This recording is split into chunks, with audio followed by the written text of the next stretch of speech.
¿Qué tal, jóvenes? ¿Cómo están? Bienvenidos al curso de Geografía. Mi nombre es Joel Uribe Martínez y en esta oportunidad, en el capítulo número 3, trabajaremos el tema la cartografía. Cuando hablamos de cartografía, pues la ciencia propiamente cartográfica es una ciencia muy antigua, ¿no? Para empezar, la palabra cartografía es una palabra compuesta, como muchas de las ciencias auxiliares que en este caso apoyan a la geografía y que también serán tema de desarrollo en este curso. La palabra cartografía se compone de dos raíces: el término charta, que significa carta o papel, y el término grafía o grafén, que significa descripción. Entonces, desde el punto de vista etimológico, la cartografía es aquella ciencia que se encarga de la descripción de un papel o de una carta, ¿no?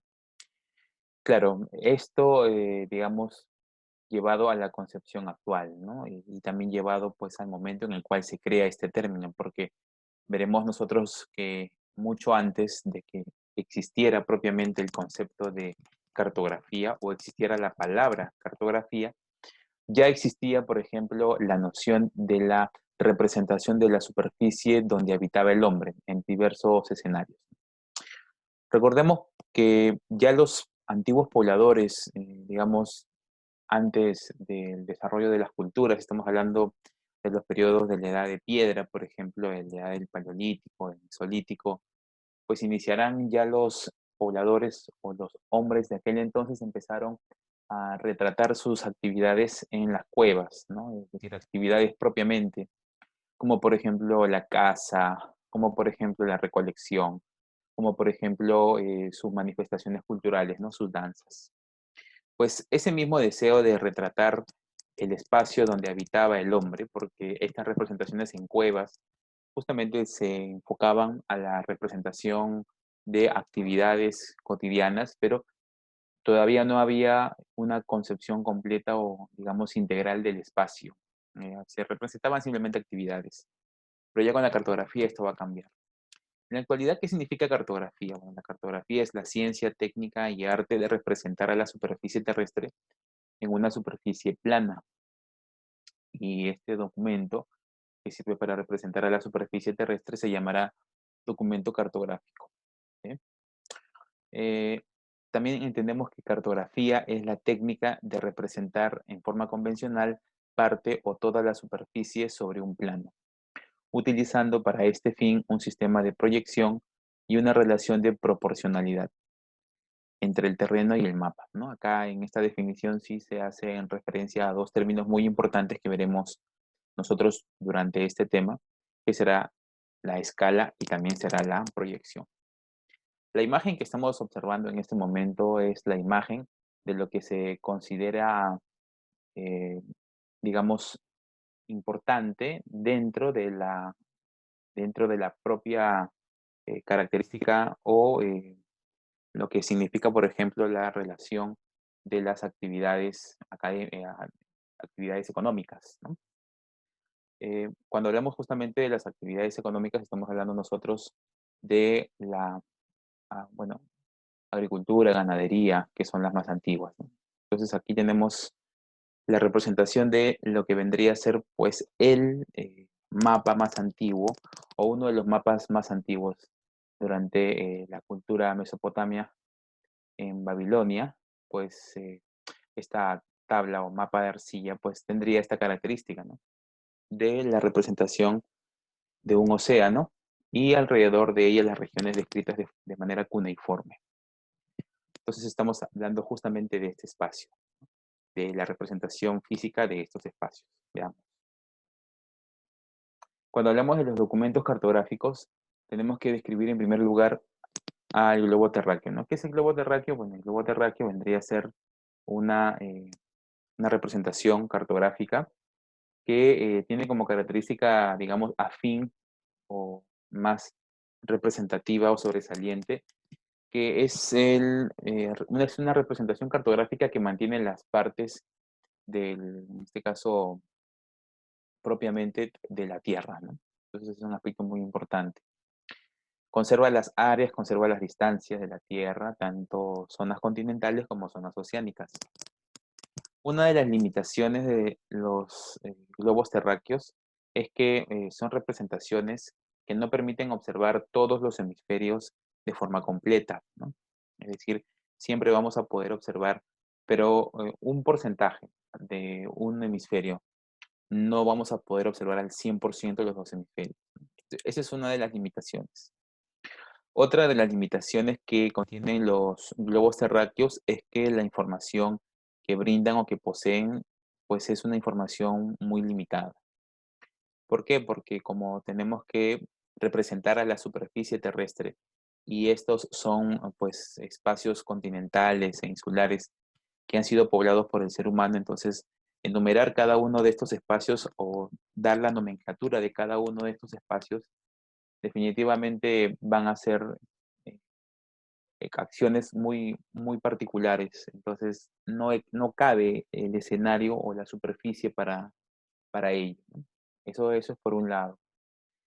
También hay que tomar en cuenta que como estamos observando la representación de la superficie terrestre en una representación de menor tamaño, entenderemos que no va a ser posible observar todas las, digamos, características de los relieves continentales. Entonces, es probable que un país tenga una península muy conocida o una bahía, digamos, muy representativa para ese país, pero que en realidad cuando se representa este país en el globo terráqueo, como el país tiene un tamaño tan pequeño, excepto obviamente pues hablando de países como Brasil, Estados Unidos, Canadá, China, Rusia, Australia, la India, incluso estos países, aún siendo de gran extensión, no se puede representar en el mapamundi con exactitud todos sus relieves y las formas reales, porque obviamente se está haciendo una gran reducción y lamentablemente se tienen que omitir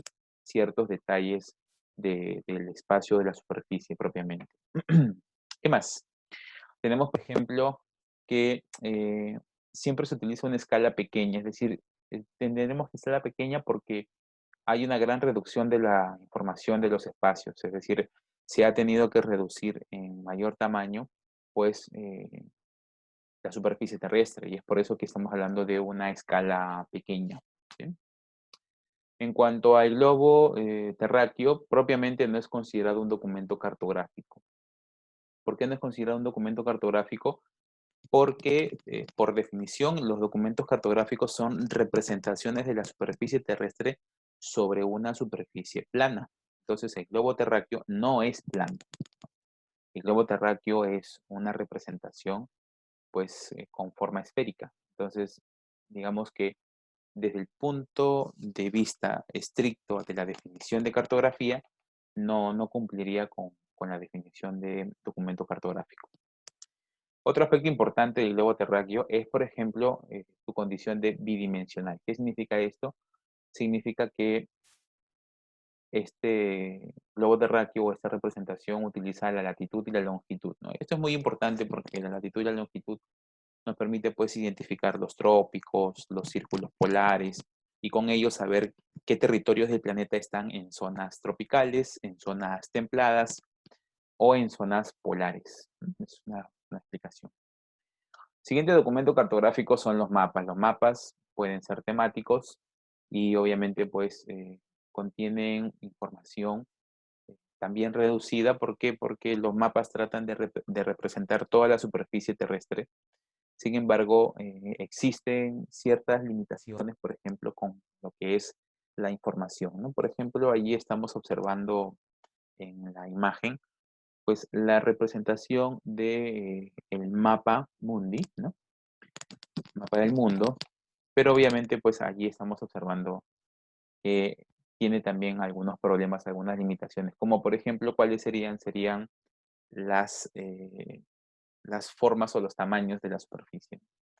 Existen formas pues de gran tamaño, pero que su tamaño en realidad no se justifica al momento de ser representadas. ¿Por qué? Porque hay que tomar en cuenta algo, ¿no? Cuando yo quiero representar algo que es curvo, lo quiero hacer plano, pues es entendible que van a haber, sí, espacios que la representación va a ser muy detallada y muy precisa en su, digamos, imagen, Pero existen espacios curvos donde la representación plana sí va a tener ciertas deformaciones.